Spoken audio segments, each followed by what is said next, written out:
하나님 말씀입니다. 요한복음 20장 19절에서 23절의 말씀입니다.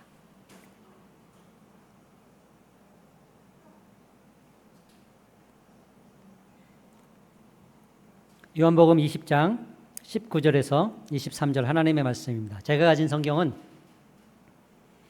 신약 성경 183쪽 정도 있습니다. 한 절씩 교독해서 읽도록 하겠습니다. 요한복음 20장 19절에서 23절입니다. 이날 곧 안식 후 첫날 저녁 때에 제자들이 유대인들을 두려워하여 모인 곳의 문들을 닫았더니 예수께서 오사 가운데 서서 이르시되 너희에게 평강이 있을지어다.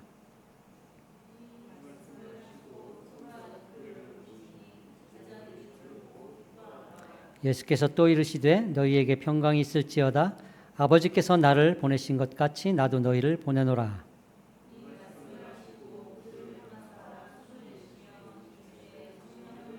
같이 읽겠습니다. 너희가 누구의 죄든지 사하면 사하여질 것이요 누구의 죄든지 그대로 두면 그대로 있으리라 하시니라. 아멘. 때는 안식 후 첫날 저녁입니다. 예수님이 부활하신 바로 그날 저녁인데요. 이날 제자들이 모였어요. 문을 닫고 숨어 있었는데 이들에게는 많은 소식이 들려왔습니다. 여자들이 예수님의 무덤에 갔다가 빈 무덤을 보았다. 그리고 어떤 이는 예수님을 보았다. 베드로와 요한이 가서 확인했더니 시신은 찾을 수 없었고 예수님을 싸고 있던 세마포 그것과 수건이 그대로 놓여 있었다라는 것. 엠마오로 가던 제자들이 예수님을 배웠다라는 소문들이 들려왔습니다.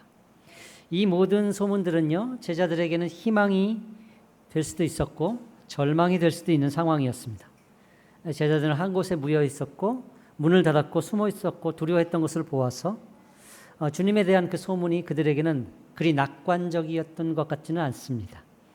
그러한 제자들에게 주님께서 오셨어요. 며칠이 지나고서 오신 것이 아니라 바로 그날 저녁에 오신 것이지요. 제자들을 찾아오신 주님이 하신 일은 세 가지였습니다. 그 첫 번째가 위로입니다. 19절의 말씀을 보면요. 이날 곧 안식 후 첫날 저녁 때에 제자들이 유대인들을 두려워하여 모인 곳의 문들을 닫았더니 예수께서 오사 가운데 서서 이르시되 너희에게 평강이 있을지어다. 주님의 부활은 평강을 위함이었습니다. 이 세상의 권세와 힘에 눌려서 두려워하고 절망하도록 만드는 것이 아니라 이 세상을 이기고 넘어서게 만드는, 그리고 그렇게 살 수 있도록 하는 넉넉함, 그 평안을 주기 원했어요. 놀라운 것은요, 예수님이요 제자들에게 평안을 묻지 않았다는 거예요. 얘들아, 너희가 평안하니? 이러지 않았어요. 평안을 묻지 않고 그냥 주셨어요. 너희에게 평안이 있을지어다. 사실 이 평강은요, 예수님이 제자들과 함께 이 땅을 다니신 동안 끊임없이 주려고 했던 것이었어요. 요한복음 14장에 가면요, 평안을 너희에게 끼치노니 곧 나의 평안을 너희에게 주노라. 내가 너희에게 주는 것은 세상이 주는 것과 같지 아니하니라. 너희는 이 마음에 근심하지도 말고 두려워하지도 말라. 주님은 끊임없이 제자들에게 평안을 주기 원했어요. 또 그런 말씀을 우리 또 찾아볼 수 있습니다. 16장에도요. 이것을 너희에게 이루는 것은 너희로 내 안에서 평안을 누리게 하려 함이라. 세상에서 너희가 환난을 당하라 담대하라. 내가 세상을 이기었노라. 평안이죠.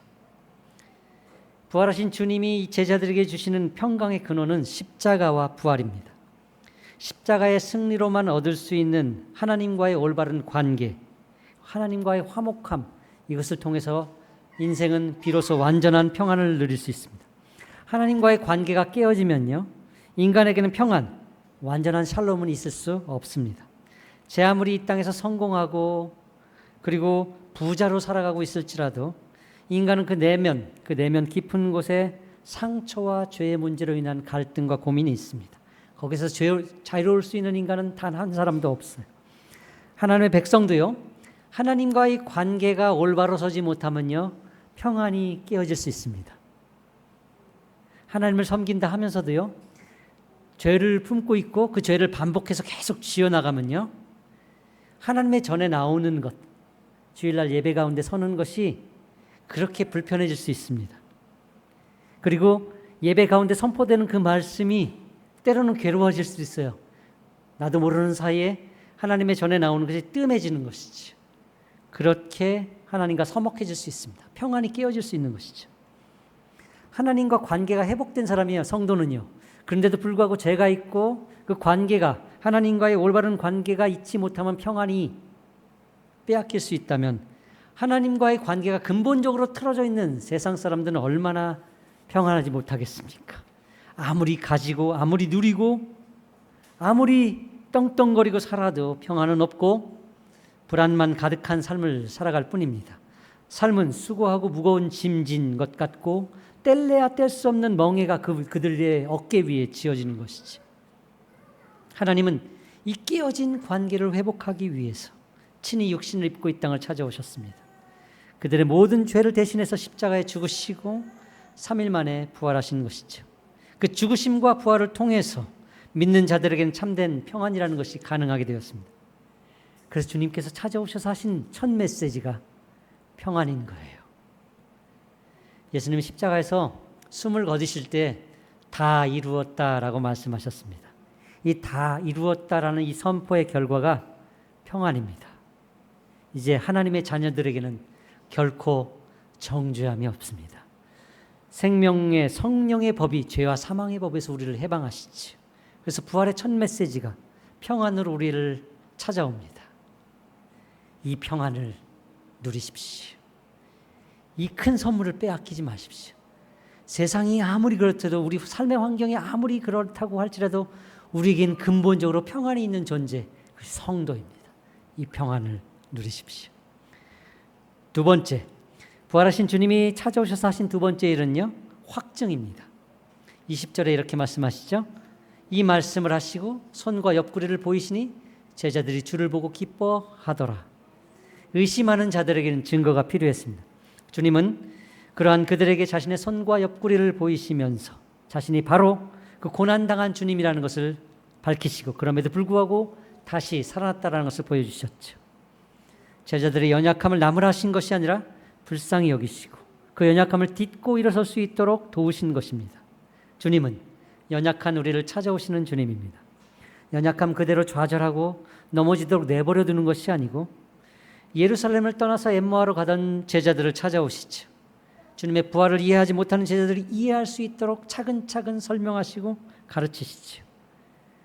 부활의 소식을 듣고도 여전히 두려워하며 문을 닫고 숨어서 떨고 있는 제자들을 찾아오시죠. 평안을 전하시고 십자가 고난의 흔적을 보이시며 부활이 확실함을 증거하십니다. 그렇게 하심으로 제자들이 지금 보고 있는 것은 영이 아니라 육신이다, 생명이라는 것을 보여주시죠. 분명히 죽였다고 확신한 그분이 살아서 그들 앞에 있는 것을 보여주심으로 부활이 무엇인지, 생명이 무엇인지를 가르치신 거예요.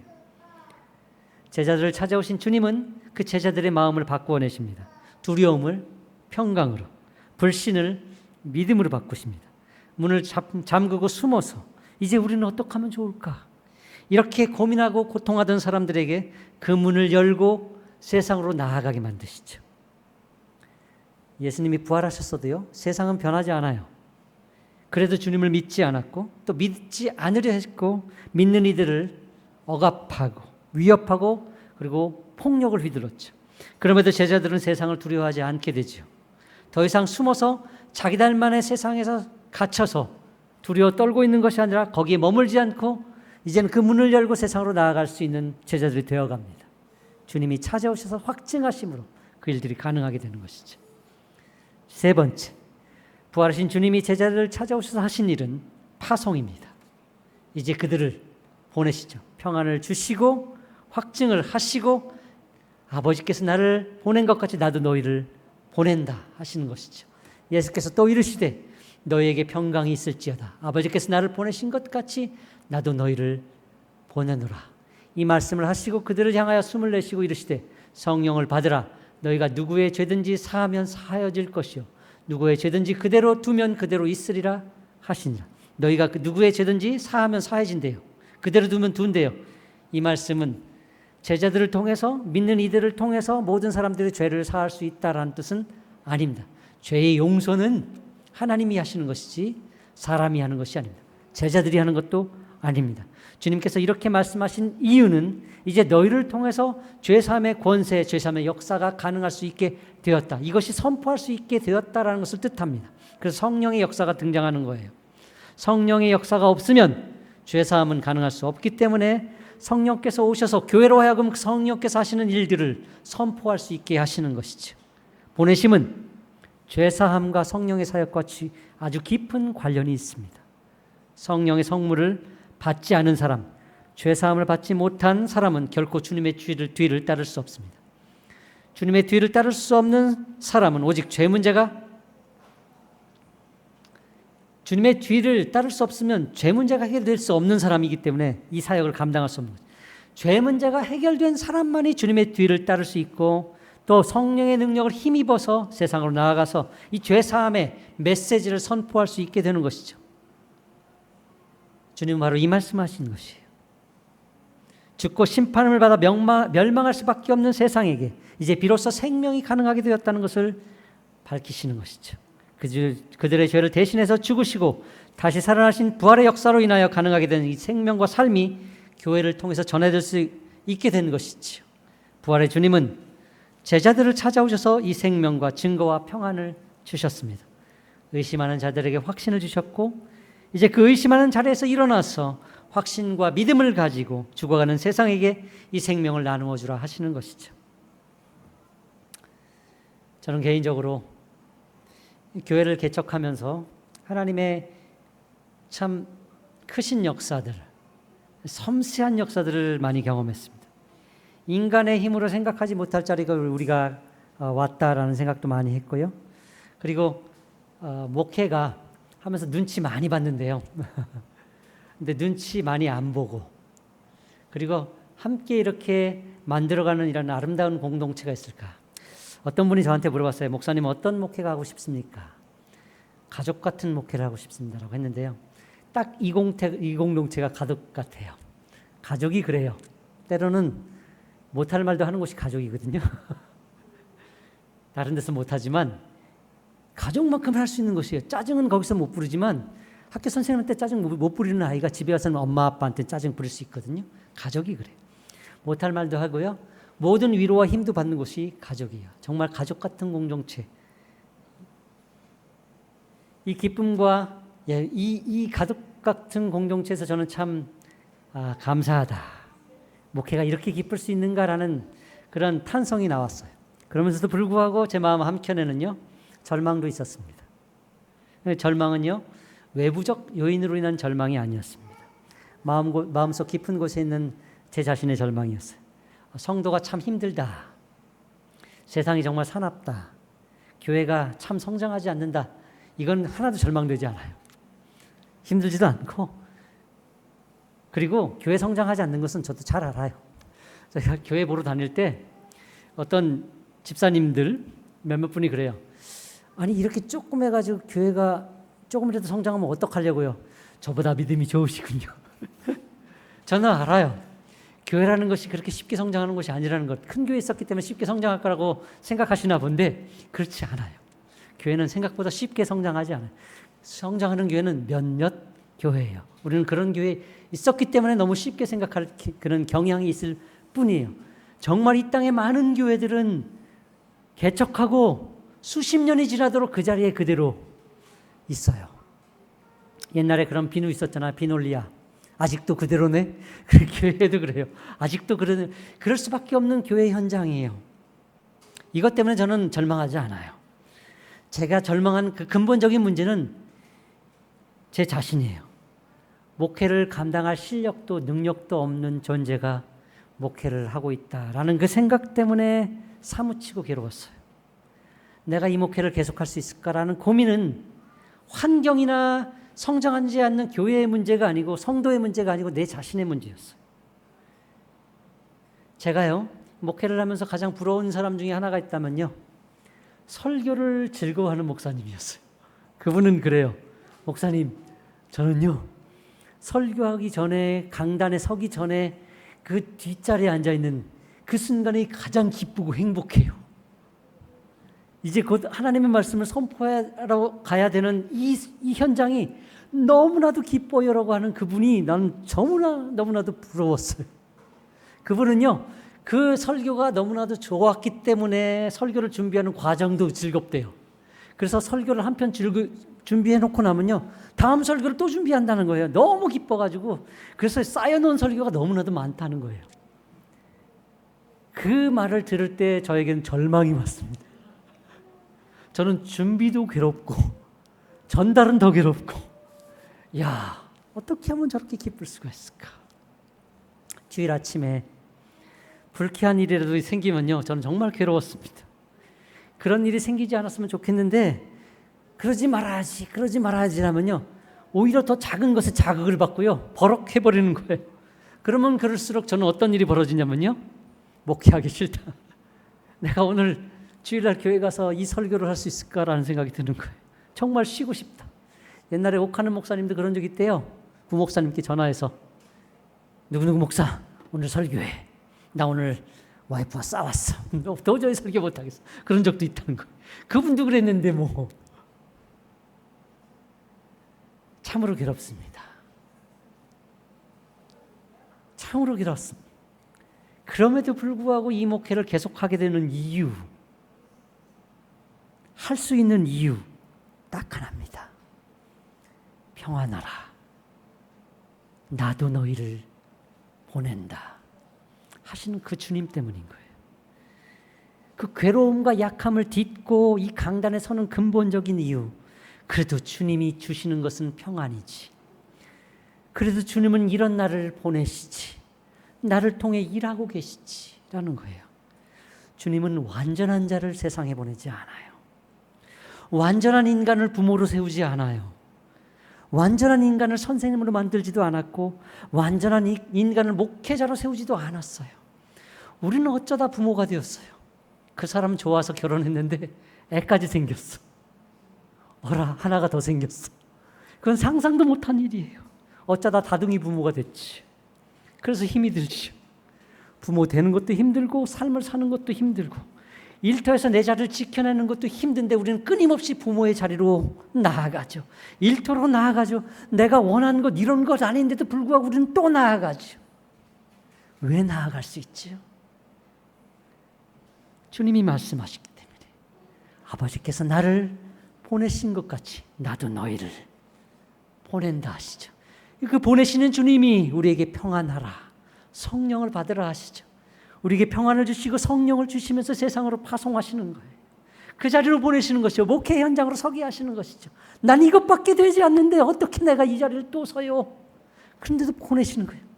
그 부족하고 치졸한 그 자를, 우리 큰애는요, 아빠를 보고 옹졸하다고 입이 옹졸하대, 조그매서. 옹졸한 입, 아빠 닮아서 자기 입도 옹졸하대, 조그맣대. 근데 저희 아내는요, 그 말이 참 잘 어울린다는 거예요. 그래서 저도 생각해도 참 잘 어울려요. 옹졸하다. 이 옹졸한 목회자를 세워서 이 사역을 감당하게 하냐는 거죠. 나 때문이 아니라는 거예요. 평안을 주시며 나도 너희를 보내노라 하시는 그 주님 때문에 우리는 오늘도 나아갈 수 있는 것이지. 우리의 자녀를 향해서 나 이것밖에 안 되는 이 인생이, 내가 대단하면 얼마나 대단하겠어요. 가르치면 얼마나 가르칠 수 있을까요? 너 이렇게 살면 안 되라고 어떻게 얘기할 자격이 있겠어요. 그런데도 불구하고 우리는 그 말을 하고 있지요. 놀랍지 않습니까? 평안하라. 내가 너희를 보낸 같이 나도 너희를 보낸다는 그 말씀 때문에 우리는 오늘도 이렇게 나갈 수 있는 거예요. 이 은혜가 있기 때문에 우리는 이 자리에 있고, 이 사역을 감당하고 이 부모가 될 수 있는 거고, 우리 일터에 나갈 수 있는 것이죠. 이 부족한 정도 이 사역자의 이 강단에 설 수 있는 것은 나 때문에가 아니고 보내시는 주님 때문에. 그 힘을 얻어서 이 한 주도 또 나아갑시다. 함께 찬양하기 원합니다. 나아갑시다.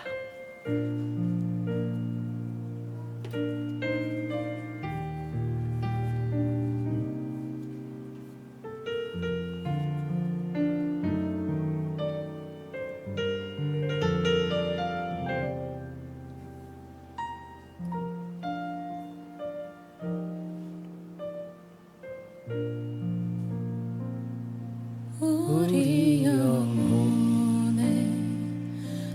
닦아주시고